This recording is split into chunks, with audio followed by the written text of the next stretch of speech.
Hello, everyone. My name is Allan Dick, and on behalf of my fellow CommerceNext co-founders, Scott Silverman and Veronica Sontsev, I want to welcome you to today's webinar. Today is Wednesday, September 9th, 2020, and our topic this week is why customer experience demands optimization at scale. Before we go any further, I'd like to welcome our guest speakers and panelists. First off, Sunil Kaki. He's the EVP of Marketing at Openfit and Beachbody. John Mandel, the SVP of Membership Marketing, Global E-commerce, Consumer Products and Licensing at Weight Watchers. Sarah Wallace. She's the Research Director and Senior Analyst at Futurum Research. And Michael Scharff, the CEO of Evolv Technologies. I want to thank all of our speakers and to you, our audience, for joining us today. So let's get started. First off, let's take a look at the agenda. We're going to talk about some upcoming events quickly, go over some brief housekeeping notes. Michael is going to take over, give us a little presentation. Sarah follows with a research presentation of her own. By the bottom of the hour, we'll get some audience polling in to get your pulse and your take on things. And then for the remaining half of the webinar, we'll be having a panel discussion and audience Q&A. First off, next week, we have Winning the Holiday Inbox Battle. That's next Wednesday, September 16 at 2 p.m. Eastern Time, 11 a.m. Pacific. Scott Silverman, one of our co-founders, will be moderating. Scott Clark from Alex and Ani will be there, and Karen D. Clemente from ListTrack will be joining. That's shaping up to be quite a nice little webinar. Hope you can join us for that. We also have our Holiday Summit coming up. This is the Holiday Optimization Summit. Our theme is making the most of the digital first holiday 2020 season. That's going to be Wednesday, October 7th from 1 to 4:30. Registration is now open. You can use that link to go over and get yourself registered for that. That content is definitely looking good. So let's do a little housekeeping notes while we're on it.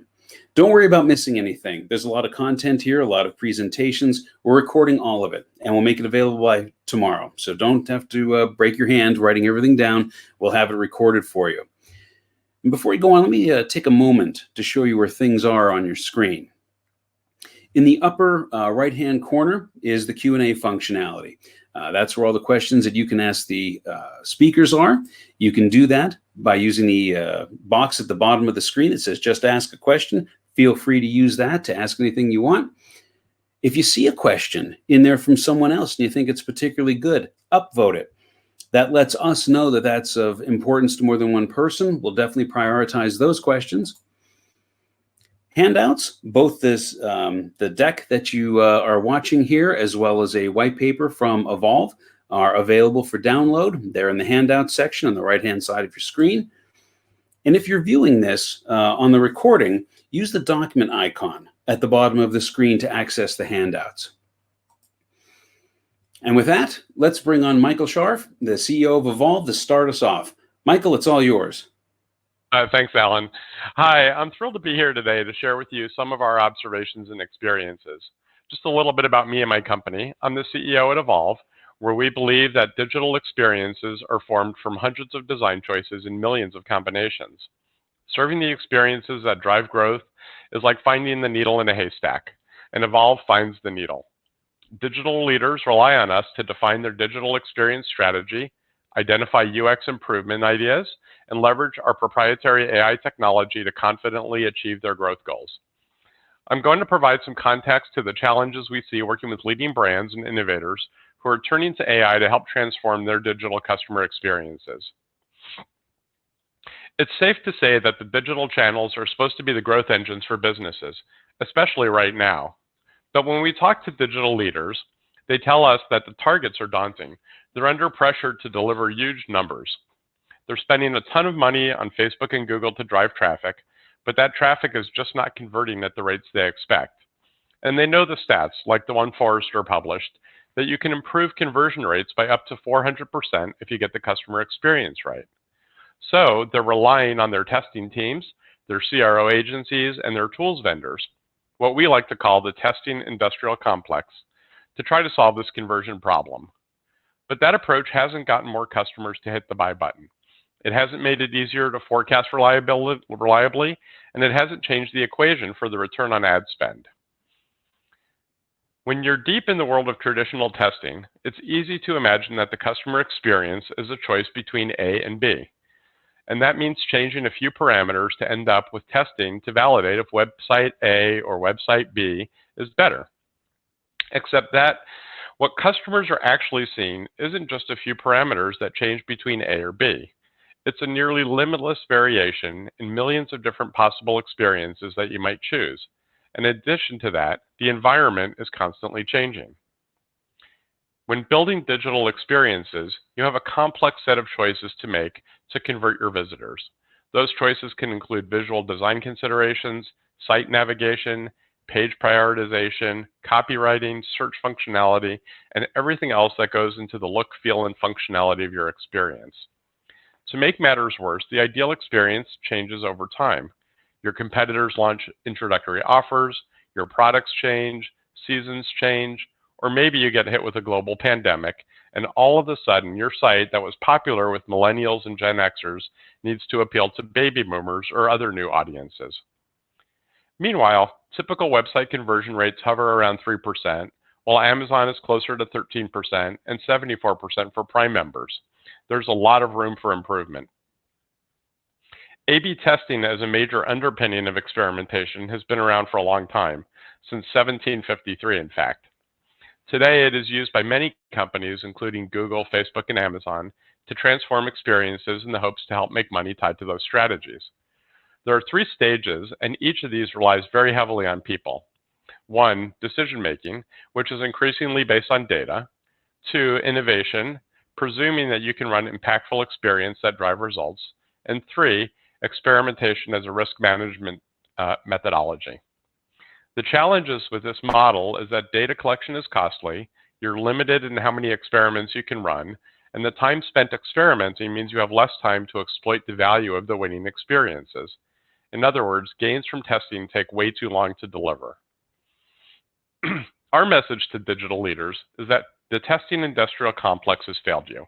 You can keep feeding that beast, but you know what Einstein said, doing the same thing over and over again but expecting different results leads to.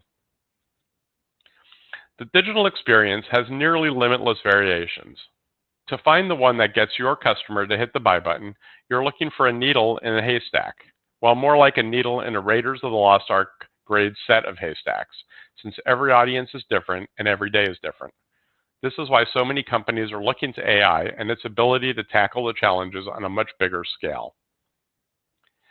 Now I want to talk about 4 observations based on the current environment and some trends. Let's start with COVID-19, which has had a profound impact on most companies. We have not finished seeing its full impact, which includes nearly wiping out entire business models and forcing others to adapt. The customer experience has been reshaped in so many ways. We continue to see new buying experiences from delivery and curbside pickup to significant impacts on supply chain as demand for items such as disinfectants continue to cripple delivery and many other impacts.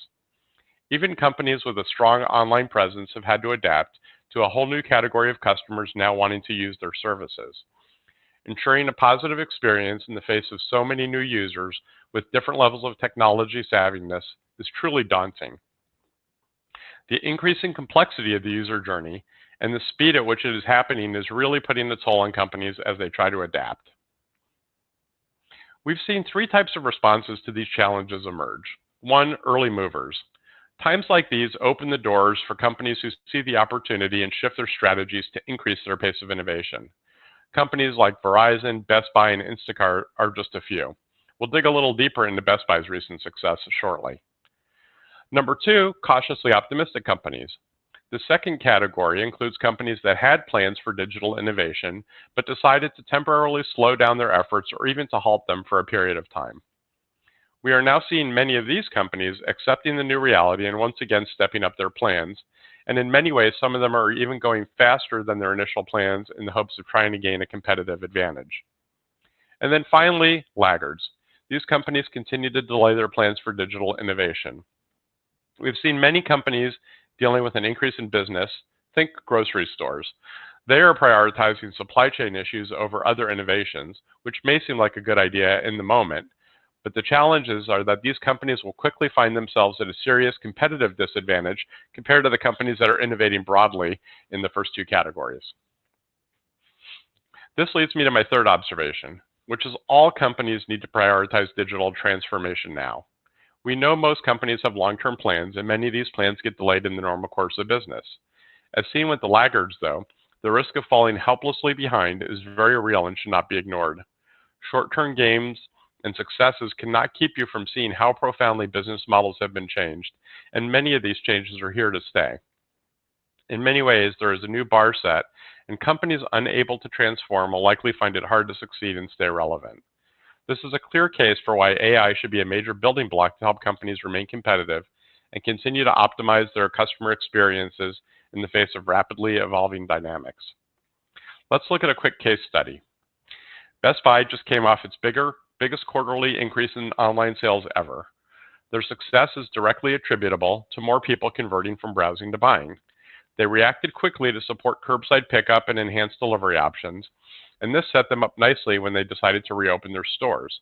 In fact, they beat Wall Street expectations for same-store sales, which grew at 5.8% last quarter. Best Buy showed tremendous leadership in working within the new reality and their understanding that these trends are here to stay even after COVID disappears. It really comes down to a couple of major success factors. Their ability to make changes to their website and their mobile app almost overnight. This is a result of major investments over the years in agile platforms. And they also have the ability to experiment and try different ideas all the time. And secondly, long-term investments in customer centricity and operations.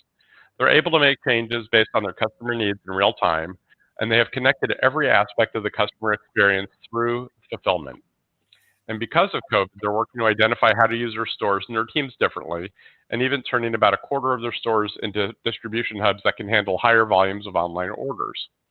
All in all, Best Buy is already prepared for the holidays, and in a way that should put other retailers on notice that they need to adapt or face unheard of competitive pressures.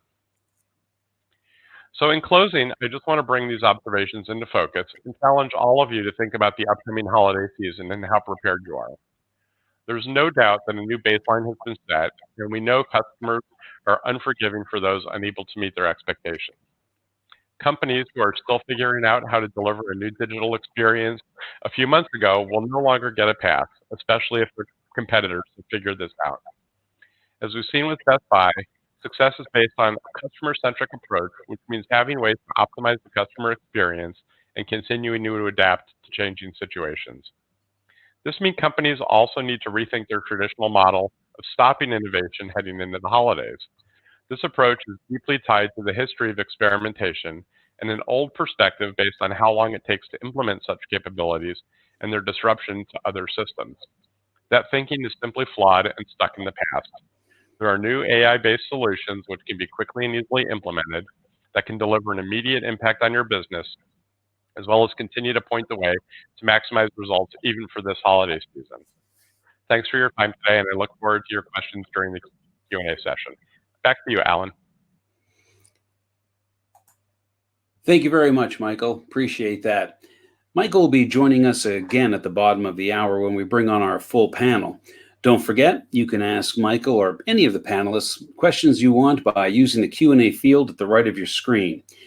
Now I'm going to have us be joined by Sarah Wallace. She's the Research Director and Senior Analyst at Futurum Research. She's going to be sharing her thoughts from some findings from the 2020 Digital Transformation Index. Sarah, the floor is yours. Okay, thank you so much, Allan, for having me here today. So hi, everyone. I'm Sarah Wallace.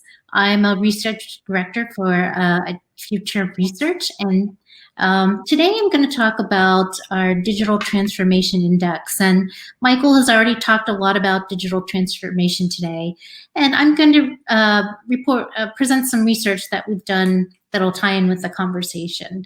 So first to note, our Digital Transformation Index, we surveyed respondents in areas like banking, financial services, consumer products, retail, energy/utilities, healthcare, pharmacy, media and technology, industrial manufacturing, public sector, and real estate. And we had about 1,000 respondents from North America and Europe. And just to note, we have very selective filters. So when we're trying to find people to interview, we want to make sure that we have decision makers. So we want those that are involved with purchasing decisions, company strategy. So we ask C-level executives, VPs, directors, managers, those involved with operations, etc.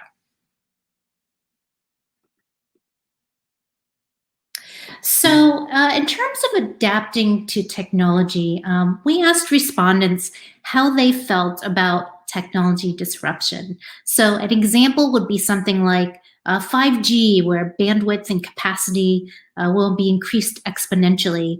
And company IT will have to adapt accordingly. And of course, obviously, as we've already been discussing today, external factors such as a global pandemic, where everyday tasks that have had to be quickly ramped up and be made virtual.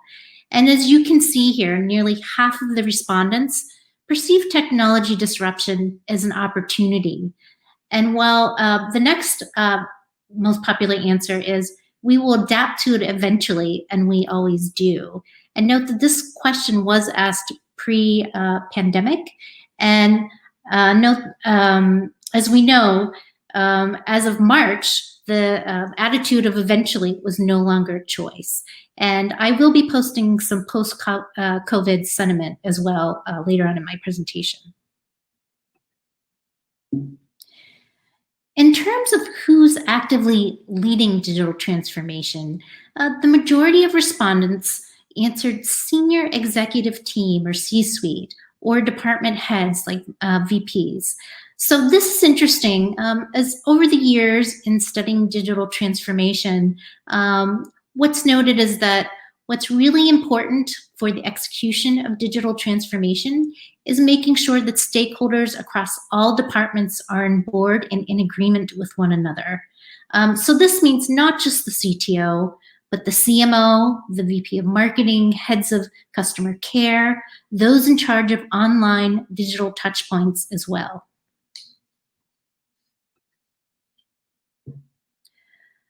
So that leads to the next question. Are there particular personas in your organization that are holding your digital transformation back? And note, this question was posed as sort of a check all that apply. And the majority of respondents checked both no one, we're all committed to making this work, while the second most popular was the CEO, the board of directors, followed by the C-suite. And so what we have here right in a row are two extremes. Either respondents feel that everyone is on board, or we have finger pointing to the executives.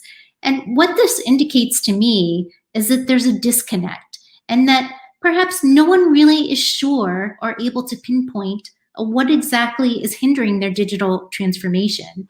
And this means companies really need to take tasks like testing, for example, seriously to try and pinpoint problem areas in operations and customer care.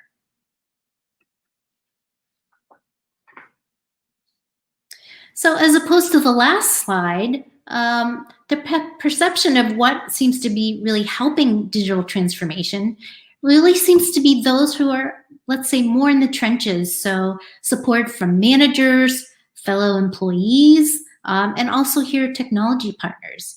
So this means that stakeholders need to be engaged with those across the organization that are helping to enhance customer digital touchpoints.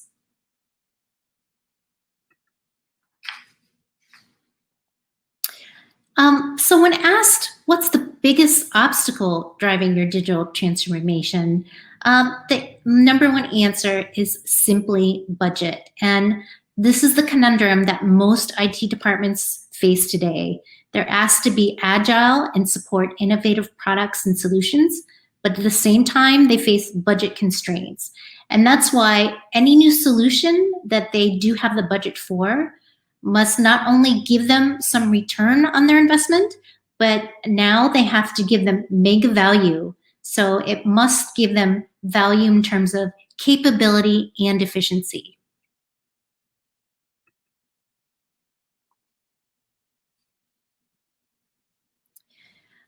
In terms of how respondents' companies are handling digital transformation, You'll see here about 40% report that there is a special digital transformation team in place, and 31% have digital transformation milestones and objectives.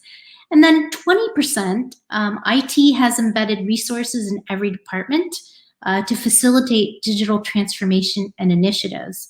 So this shows that companies across all verticals are taking steps to make sure digital transformation is part of the company culture.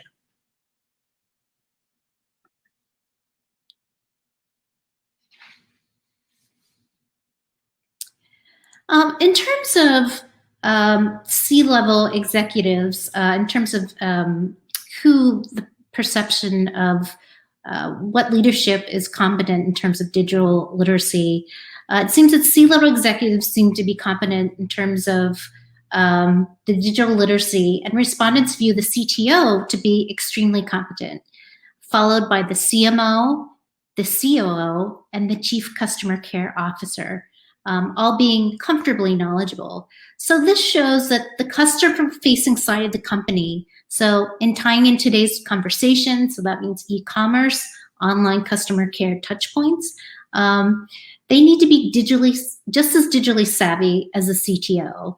And as an analyst, I've been an analyst for about 2 decades now, and I've seen the trend. Vendors used to start out presenting and catering to the CTO, but now they're catering solutions and presentations to the CTO, the CMO, and the heads of customer care as well.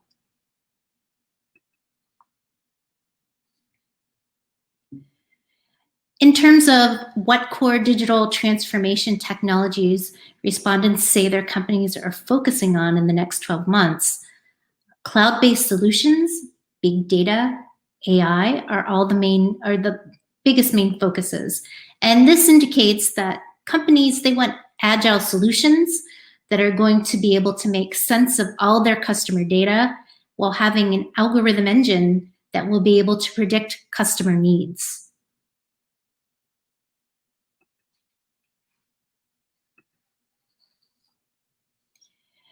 And as we most recently asked this question again, having to correspond with the global events being the pandemic, cloud-based solutions and AI are even stronger priorities today.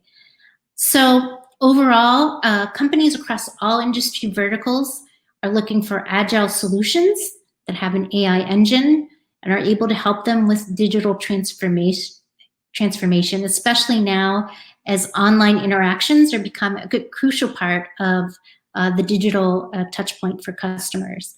And internally, companies are looking not only to the CTO and operations, but the CMO and customer care to help lead in digital transformation, while managers, fellow employees, and even partners seem to be the key players in accelerating digital transformation. And to continue to help companies through all the verticals through this pandemic and the future and beyond, it will be the solution providers who offer mega value and efficiency that will lead the way. Thank you. Thank you very much, Sarah. And now we're going to turn to you, the audience. We want to set the stage for the panelists by asking you several experience optimization questions. But before we do that, I want to run over some things here for those of you that joined us late. If you're going to be answering the polls, just click on the polls icon at the top of the screen on your top right. Once the polls are over, you can find out all the answers that your fellow attendees have included in for their polling questions. If you're watching this on the replay, you can use the document icon located at the bottom of the screen to reference all of the poll results as well as all of our handouts. And again, if you joined us late, don't forget that you can use the Q&A field at any time to ask our speakers questions. I see a couple have come in, so we're on our way there. All right, now it's poll time. Question number 1, and everyone can answer this. Answer once on this. How many e-commerce site experiments, A/B testing, do you run per month? Is it none, 1 to 5, 6 to 10, 11 to 20, or more than 20? Definitely the range is between 1 and 10. I'm going to close that poll, and we're going to move on to the next one. Question 2, this is a really complicated one. Are you satisfied with your current level of testing? That's the question. Are you satisfied? Yes or no?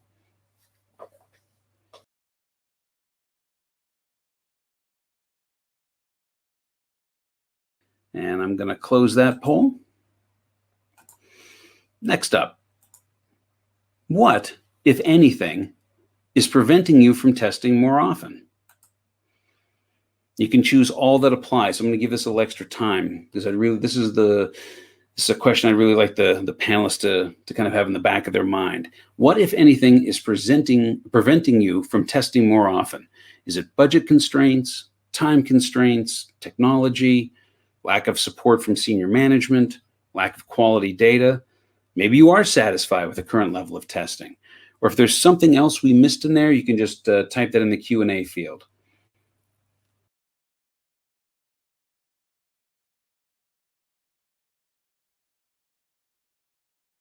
So it looks like it's time and technology are the two things that are constraining you. Thank you so much for that. And finally, for next week's webinar, we're going to ask this question: how confident are you that your CRM strategy will be successful during the upcoming holiday season? Are you very confident, somewhat confident, neutral on this, somewhat worried, or very worried? So far, looks like somewhat confident. 41%, somewhat confident. 18% are very confident. 18% are neutral. And surprisingly, somewhat worried and very worried combined are only 24%. So yeah, 3/4 of you are definitely in the neutral to somewhat to very confident. Very interesting. I'm going to close that one. All right.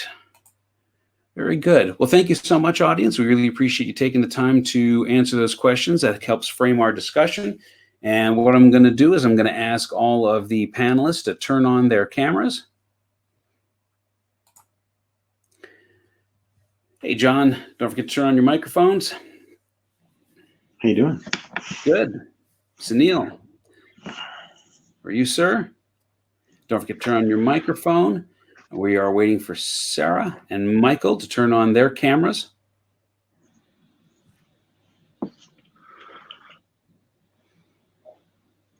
All right. And while we wait for Michael to join us, John, why don't you introduce yourself to our audience? And then Sunil, I'll have you introduce yourself. Great. Thanks, Allan.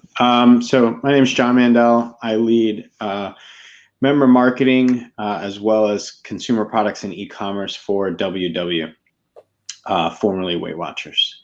So responsible for retention of all of our 5 million members across the globe, as well as the creation, curation, and licensing of the products that we make for folks. Very good. Sunil. Hey guys, this is Sunil. I head up all consumer marketing for Beachbody and Openfit. For those that don't know, we have a digital fitness platform. We have a little over 3 million active paying members on the platform. And I head up all of the consumer marketing, everything from customer acquisition to A/B testing, to CRM and content and blog and all those things.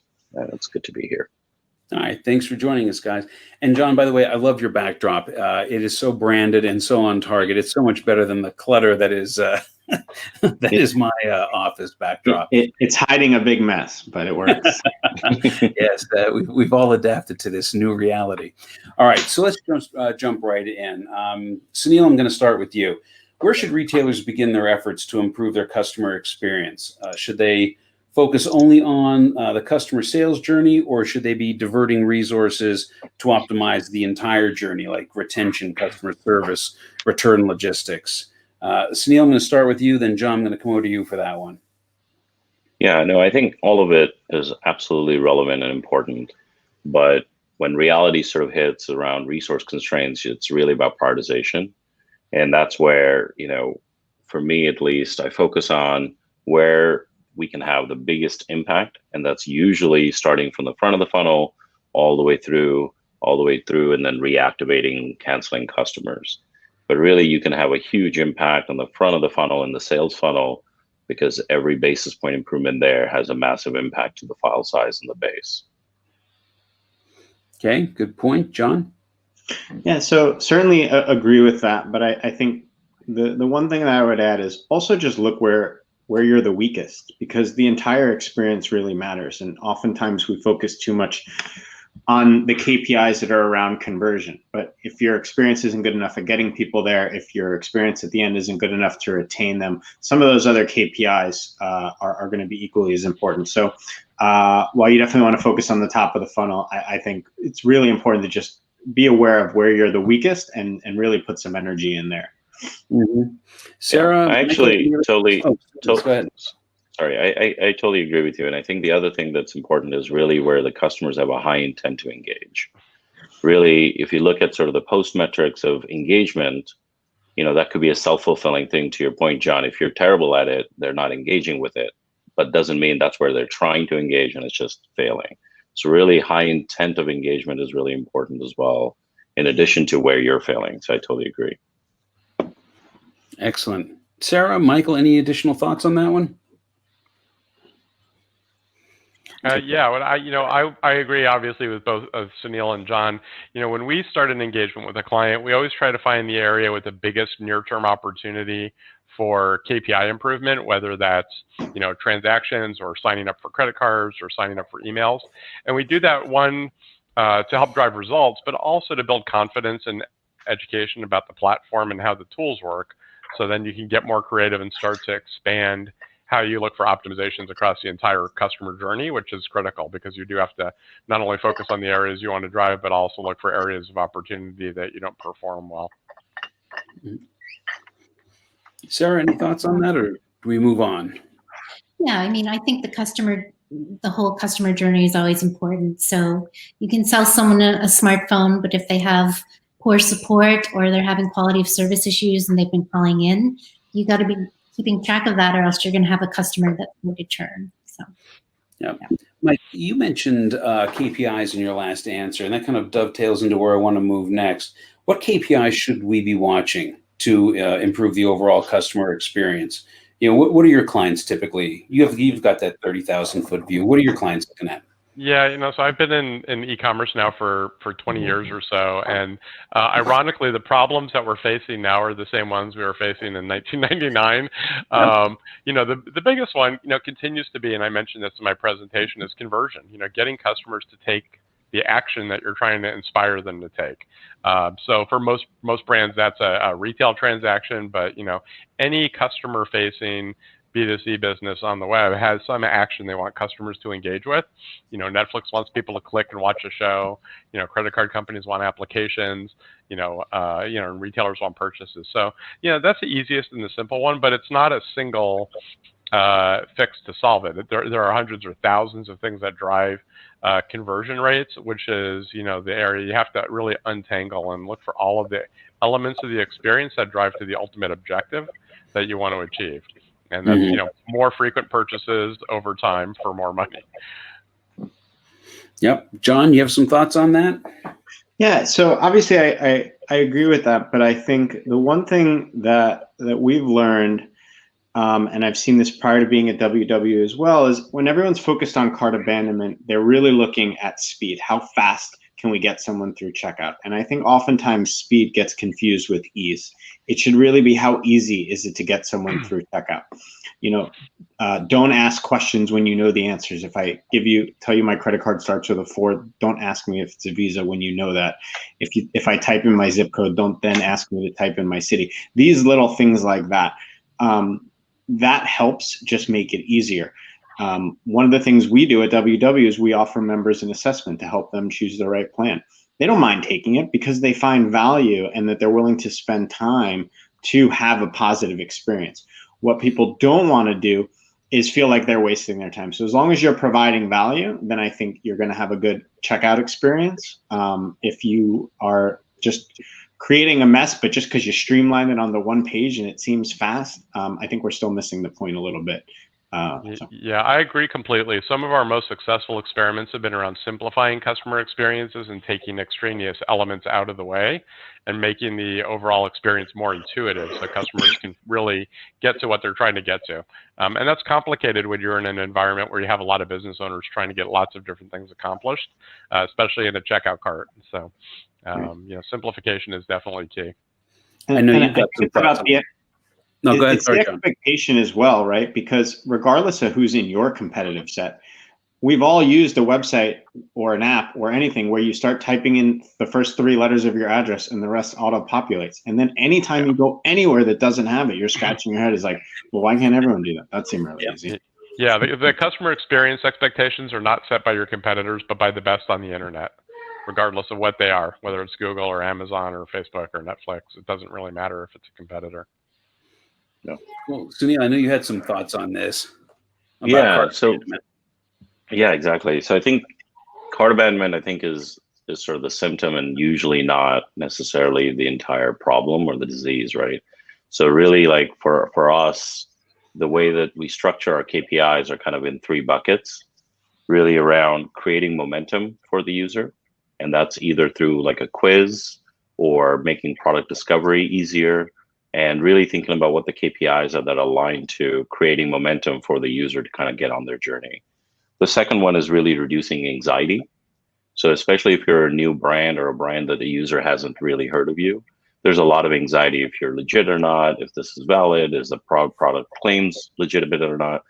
There's a lot of work that could be done on really reducing anxiety and getting people to go forward. And the third piece that's really important is building trust, which is related, but has a huge impact even in the checkout process.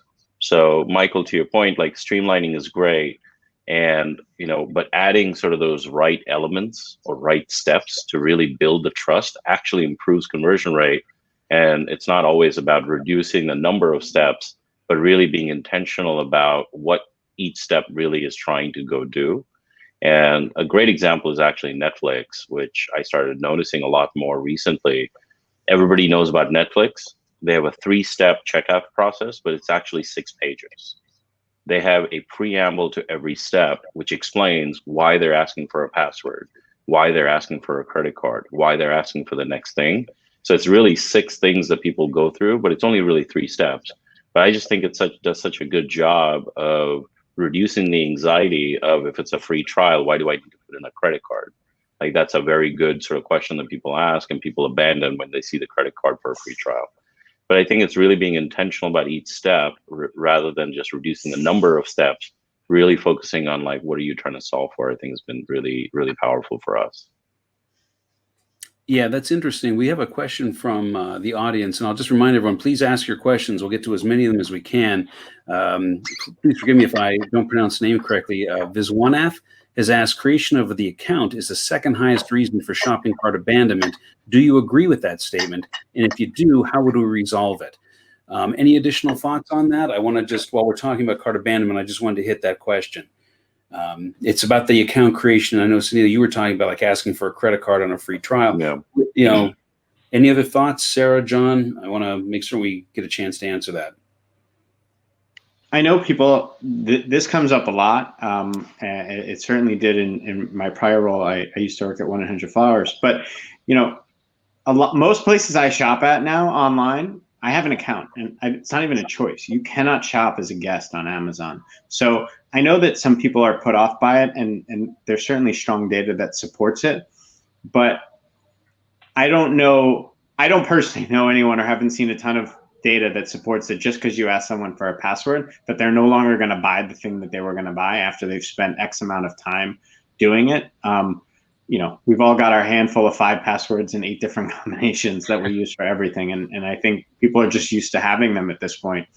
And especially if you're doing something in mobile, because the phones make it so easy to populate the password and store it for you and things like that. So I don't think it's as big of an issue as it used to be. But certainly, every brand needs to look at that differently. Cool. Any additional thoughts? Yeah, the social sign-in has been helpful for us. So Facebook, Google, Amazon, Apple, like now all of these guys have sort of their social sign-in. So that's helped, but you can't inundate a page with 5 or 6 different options. So you really have to figure out what you want to prioritize, how you want to visually show it. Otherwise, it gets a little bit a cognitive overload around what do I use. But that's actually definitely helped the account creation step. Okay. Sarah, I want to give you a question. Given the times that we're in, you just have to ask the question, how have you seen consumer behavior in the time of COVID change optimization priorities or methodologies? What are you seeing from your 30,000-foot view? Yeah, so, from a vendor perspective, obviously, all the tech vendors have really come to market with these solutions pretty much within, overnight, trying to help various enterprises, right, in different verticals. But on the flip side, we see the consumers adapting as well, right? So we see baby boomers who maybe had never used Instacart now using Instacart. And, as we had talked earlier in the week, I myself, speaking of Best Buy, went onto their site and ordered a fan that was delivered to my house within an hour. And that has converted me. I'm hoping that Best Buy continues that service because as a consumer, it's great. And so, we've seen the congruent conversion of both the vendor side, the enterprises, and the consumers really changing their behavior. So, if there's any upside to the pandemic, it's really made everyone accelerate their digital transformation and also see that it's all possible. Right? So. Okay. Any other thoughts? Any other thoughts from our panel there? Okay, because I know it all kind of blends in. How people react or how you guys are going to be talking about it. I do want to ask, I want to get another audience question in here. Shannon Catapan has asked, how would you measure, quote, high intent to engage? What would you look at pre or post that engagement action? How would you measure high intent to engage? And what would you look at pre or post that engagement action? Sunil, I see you nodding your head. I think I'll give that one to you to start with. Yeah, it's really about the early indicators, right? Like, let's say if you sent an email, if the email has a high open rate, for example, and a high click rate, but they're just not converting for whatever action you're trying to drive. The high open rate shows high intent, and then you're failing the user somewhere down the line on the site or on the page that they landed or something. But really not just looking at just end conversion rates, looking at the entire funnel all the way from an open rate, or if there is a social post, organic post, high engagement rate for the post, but then they click through and then they never convert. But really saying like people are definitely raising their hand and looking for those early metrics to gauge like how they're raising their hand. And then you might be failing them as a business once they do raise their hand and click through. And those are great sort of finds or insights to go fix because people are interested. Okay. John, any thoughts on that?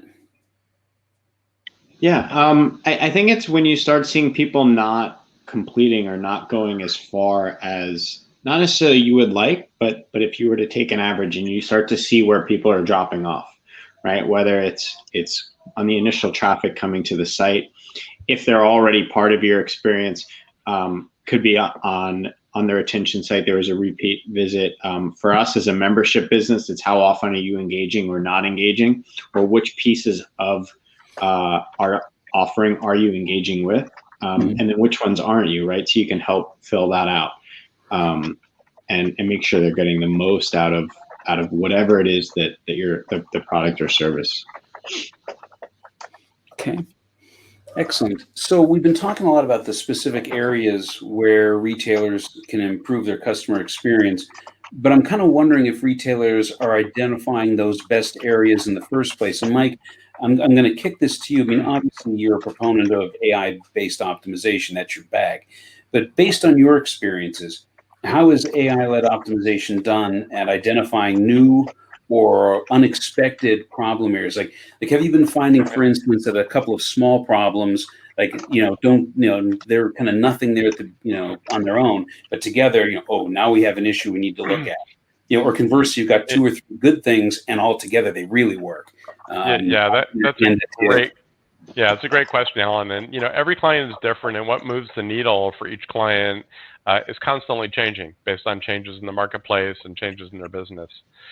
We actually just finished running a series of experiments with one of the largest drugstores in the world. And they had a pretty significant testing and experimentation program, but they weren't getting the kind of results they were looking for. And once we implemented our AI platform, they started exploring and testing combinations of ideas. And we pretty quickly found a significant set of winners that drove a 12% increase in conversion.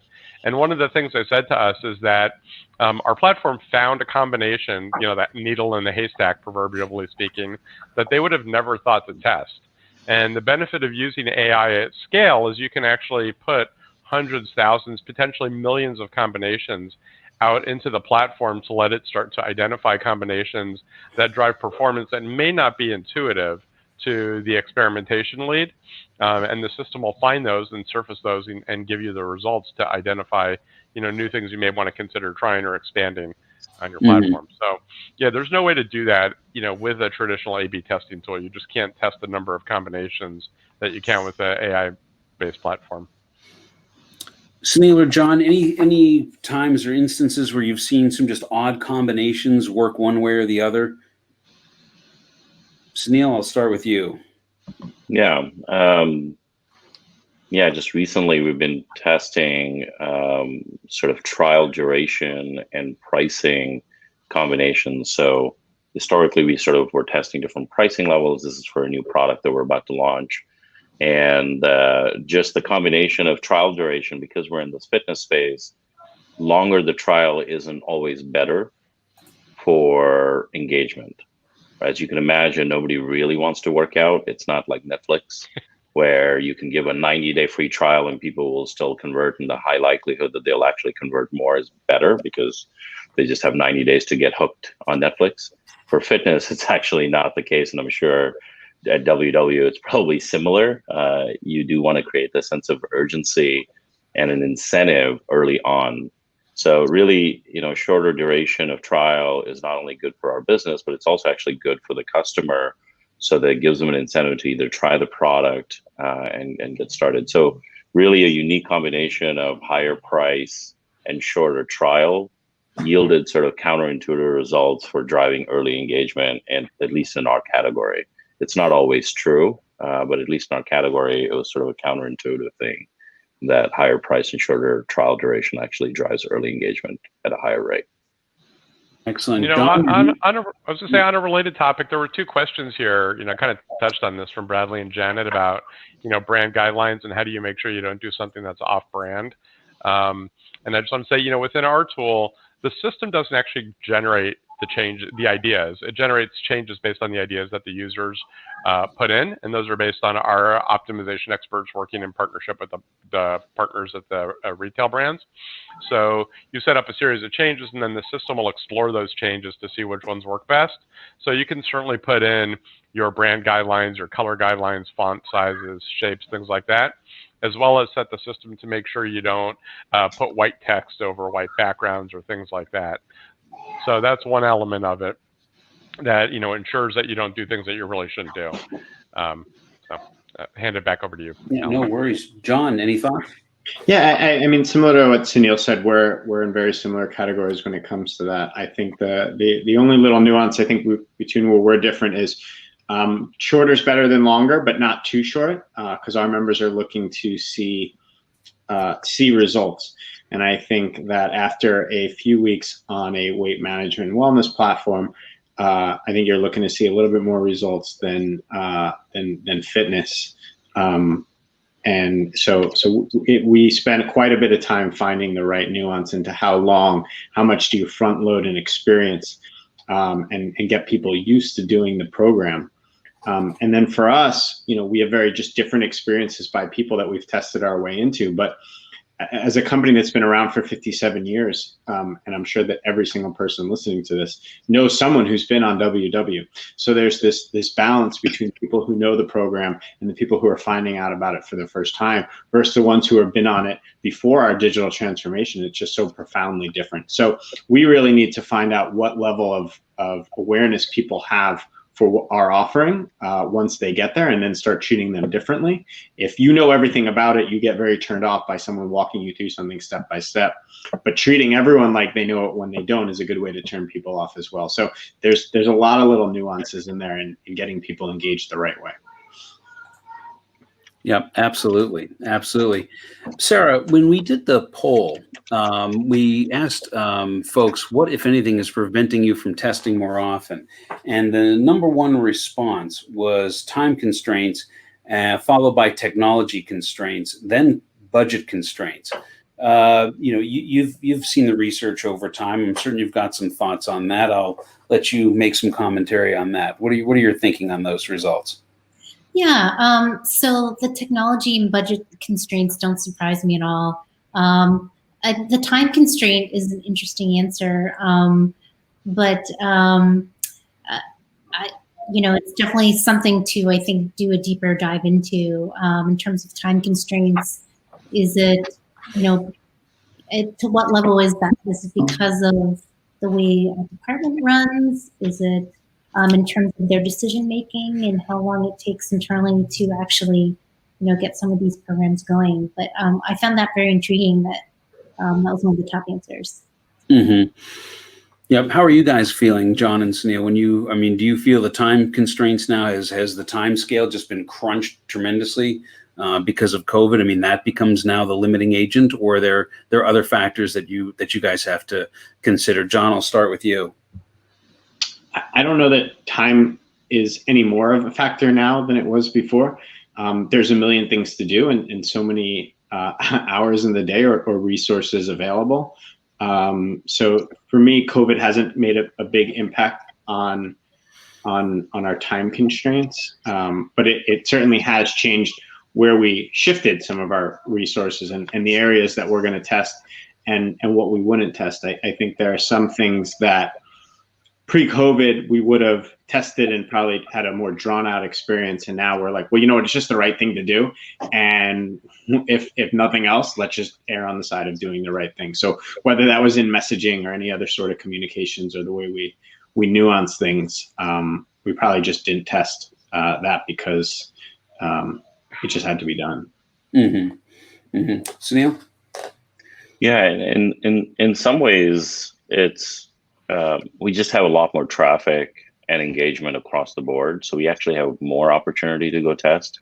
So we can run multiple cells at once and read stat sig or statistical significance at much faster rates. So in some ways, we're sort of been taking advantage of the higher response rate that we're seeing across the board to test a lot more. So it's about sort of shifting priority to testing, because again, we're not going to be, thankfully, we're not going to be in this pandemic forever, and really making sure that we're learning as much as possible during this time so that when we come out of it, that we're a step function better across the board.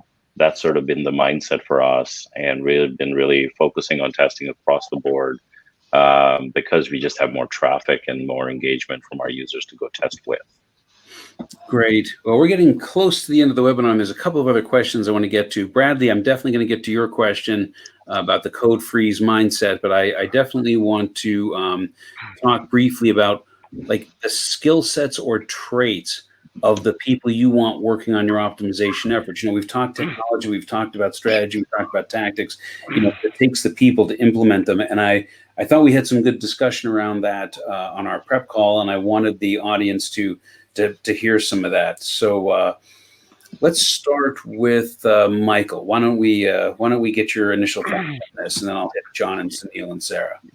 Yeah, so my first thought is that culture is significantly more important than skill set. You can find and hire people with the right skill sets, but a culture of risk-taking and the understanding that the world we live in is super dynamic, and you need to constantly be innovating, experimenting, and taking risks to figure out what's going to work is really critical. And there are obviously a lot of skills around optimization, like coding skill sets, analyzing, analytical skill sets that are important. But if it doesn't start with the culture, and this goes back to the poll earlier, who's driving the change, and then who's actually inhibiting the change. And it was interesting to see that it's usually the same two groups that are driving change and inhibiting change at the leadership level. And having a culture from the top down that really encourages and rewards experimentation is the only way to succeed if you want to be nimble and innovative. Cool. We're going to do this as a speed round. John, any other comments on that? No, I mean, our CEO, Mindy Grossman, says all the time that culture trumps strategy. And I agree here as well. It's that culture. It's finding the people who are natural problem solvers that can really help, and they can be taught or surrounded by people that need to get in the weeds analytically. But that leadership needs to come with people who are just really in tune with wanting to and being good at thinking outside the box and finding problems, because that's how you're going to get some of your best testing accomplished. Sunil, I know you had a quick thought on that about the degree of ownership. Yeah, exactly. There's main sort of three things that I look for when I'm sort of building a company or building a team within the company. It's really a high level of empathy for the customer. Amazon calls it customer obsession, but I think that extends beyond just the customer. It's really empathy for fellow employees and the community that you're serving and be part of. The second one is really a high degree of ownership of the outcome. That means like you're not just doing your list of 10 things and moving on, but you're actually sticking around to make sure the outcome actually is as good as it can be, regardless of what your ownership was. And then really the third thing is willingness and ability to take calculated big swings. So those two are really important, willingness and ability. Some people are really want to do big things, but they're not able to sort of take those calculated big swings. It's not just for the sake of big swings, but really taking those calculated big swings. Those are the things I think like those three areas are really important when I'm either hiring or building teams and kind of creating a culture. Okay, great. I'm going to hit a couple more questions here from the audience. Bradley Carmichael asks, and this is from Michael.